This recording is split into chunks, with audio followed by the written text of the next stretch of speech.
Welcome, here I've got Xiaomi Mi 11 Ultra and let me show you how to turn on and off camera leveler at this device. So let's start by tapping on camera button to open it, and for now we are on standard photo mode. From here let's go to right corner button so we can get access to more options about camera we can manage with show grid lines button.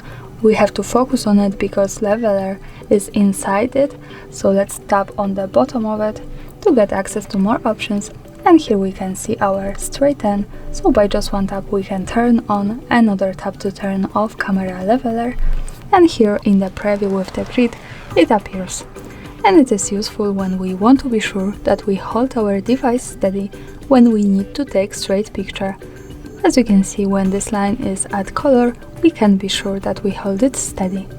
And of course when we don't need it, we have to move back to right corner settings and turn it off here, or at the bottom and here. And that's all, thanks for watching, subscribe our channel and leave the thumbs up.